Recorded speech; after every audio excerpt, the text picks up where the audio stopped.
Hello, എല്ലാവർക്കും YouTube ചാനലിൻ്റെ പുതിയൊരു വീഡിയോയിലേക്ക് സ്വാഗതം. എല്ലാവരും സുഖമായിരിക്കുന്നില്ലേ? അപ്പം നമുക്കിന്നൊരു അച്ചാർ ഉണ്ടാക്കിയെടുക്കാം. അതിനായി കുറച്ച് ഓലമീൻ കിട്ടിയിട്ടുണ്ട്. കുറച്ച് വലിയ പീസാട്ടോ. അത് നമുക്കൊരു മീഡിയം സൈസിൽ ചെറുതായിട്ട് കട്ട് ചെയ്തിട്ട് എടുക്കാം. ഏകദേശം ഈ ഒരു സൈസിലാട്ടോ എടുത്തേക്കുന്നത്.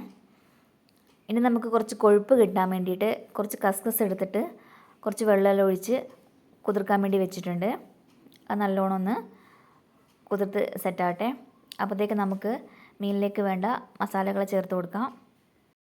ഇതിലേക്കൊരു 3 ടേബിൾ സ്പൂൺ മുളക് പൊടിയും 1/2 ടേബിൾ സ്പൂൺ മഞ്ഞൾപ്പൊടിയും 1/2 ടേബിൾ സ്പൂൺ കുരുമുളക് പൊടിയും പിന്നെ പാകത്തിന് ഉപ്പും കൂടി ചേർത്ത് കൊടുത്തിട്ടുണ്ട്. ഇനി ഇത് നന്നായി മിക്സ് ചെയ്യുക. കുറച്ച് നേരം ഒരു മസാലയൊക്കെ പിടിക്കാൻ വേണ്ടിയിട്ട് കുറച്ച് നേരം ഒന്ന് മാറ്റി വെക്കാം കേട്ടോ. അപ്പോഴത്തേക്ക് നമുക്ക് ഇതിലേക്ക് വേണ്ട വെളുത്തുള്ളിയും ഇഞ്ചിയും പച്ചമുളകും എല്ലാം ഒന്ന് റെഡിയാക്കി എടുക്കാം. ഇതെല്ലാം ചെറുതായി അരിഞ്ഞിട്ട് അത് മാറ്റി വെച്ചിട്ടുണ്ട് കേട്ടോ. അപ്പോൾ ഏകദേശം ഒരു അരമണിക്കൂറെല്ലാം കഴിഞ്ഞിട്ടുണ്ട്. ഇനി നമുക്കിതൊന്ന് ഫ്രൈ ചെയ്തെടുക്കാം. ഒരു പാൻ അടുപ്പത്ത് വെച്ച് അതിലേക്ക് കുറച്ച് വെളിച്ചെണ്ണ ഒഴിച്ച് കൊടുത്തിട്ട് അതിലേക്ക് ഇതെല്ലാം പീസെല്ലാം ഇട്ട് കൊടുത്തിട്ടുണ്ട് കേട്ടോ. ഇത് നന്നായിട്ടൊന്ന് വെന്ത് കെട്ടിട്ട് അടച്ചു വെച്ചിട്ട് നമുക്ക് വറുത്തെടുക്കാം. ഇത് ഏകദേശം എല്ലാം വെന്ത് സെറ്റായിട്ടുണ്ട്. ഇനി നമുക്ക് കുക്ക് ചെയ്യാൻ വേണ്ടി തുടങ്ങാം. പാൻ ചൂടായിട്ട് വരുമ്പോഴത്തേക്കും നേരത്തെ നമ്മൾ മീൻ വറുത്തെടുത്ത എണ്ണയില്ലേ, ആ എണ്ണേനെ ഒഴിച്ചിട്ടാട്ടോ നമ്മൾ കുക്ക് ചെയ്യുന്നത്. ആ എണ്ണയെല്ലാം ചൂടായി വരുമ്പോഴത്തേക്കും അതിലേക്ക് കുറച്ച് കടുക് ഇട്ട് കൊടുത്തു. കടുകെല്ലാം ഒന്ന് പൊട്ടി വരുമ്പോഴത്തേക്കും കുറച്ച് കറിവേപ്പിലയും കൂടി ഇട്ട് കൊടുത്തിട്ടുണ്ട്. ഇനി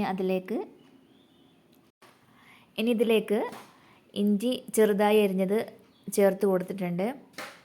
അതിനുശേഷം വെളുത്തുള്ളി അരിഞ്ഞതും പച്ചമുളക് അരിഞ്ഞതും കൂടി ചേർത്ത് കൊടുത്തിട്ടുണ്ട്. ഇത് നന്നായിട്ടൊന്ന് വഴറ്റിയെടുക്കുക.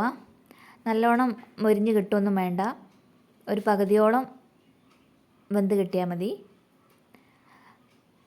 അപ്പോൾ കുറച്ച് വെളിച്ചെണ്ണ കുറവായിരുന്നു. അപ്പോൾ നേരത്തെ ബാക്കിയുണ്ടായിരുന്നു, ആ എണ്ണയും കൂടി ഒഴിച്ച് കൊടുത്ത് നല്ലോണം ഒന്ന് വഴറ്റി കൊടുക്കുന്നുണ്ട്. അപ്പോൾ ഇനിയാണ് നമ്മൾ അച്ചാർ പൊടി ചേർക്കാൻ വേണ്ടി പോകുന്നത്. ഇതിലേക്ക് ഒരു 3 ടേബിൾ സ്പൂൺ അച്ചാർ പൊടിയും കൂടി ഇട്ട് നല്ലോണം ഒന്ന് മിക്സ് ചെയ്ത് കൊടുക്കുന്നുണ്ട്. ആ പൊടിമണമെല്ലാം ഒന്ന് കുറച്ചൊന്ന് ഇതാകുന്നത് വരെ ഒന്ന് വഴറ്റി കൊടുക്കുക.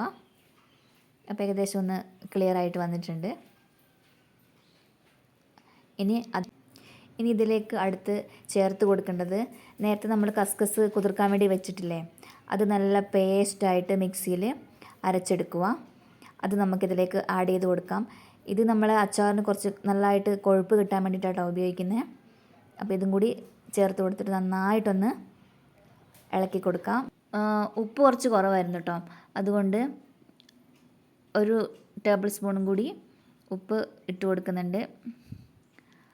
അതൊന്ന് മിക്സ് ചെയ്ത് കൊടുക്കുക.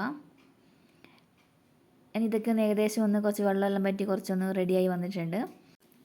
ഇനിയാണ് ഇതിലേക്ക് പ്രധാനമായിട്ട് വേണ്ട ഐറ്റംസ് നമുക്ക് ചേർത്ത് കൊടുക്കേണ്ടത്. അത് വിനാഗിരി ആട്ടോ. 1 ലിറ്ററിൻ്റെ ഒരു പകുതി മുക്കാലോളം വിനാഗിരി ഇതിലേക്ക് ഒഴിച്ചു കൊടുത്തിട്ടുണ്ട്. അതും ഏകദേശം ഒന്ന് സെറ്റായിട്ട് വരട്ടെ. ഏകദേശം ഒന്ന് ഓക്കെ ആയി വന്നിട്ടുണ്ട്. ഇനി നമുക്ക് ഇതിലേക്ക് വറുത്ത് വെച്ച ഓലമീൻ മുഴുവനായിട്ടും ഇട്ട് കൊടുക്കാം. ഓലമീനും നല്ലോണം ഒന്ന് തിളച്ച് വരുന്നുണ്ട്. എല്ലാം നന്നായിട്ട് റെഡി ആയിട്ടുണ്ട്. അപ്പോൾ നമുക്ക് ടേസ്റ്റ് എല്ലാം നോക്കാം.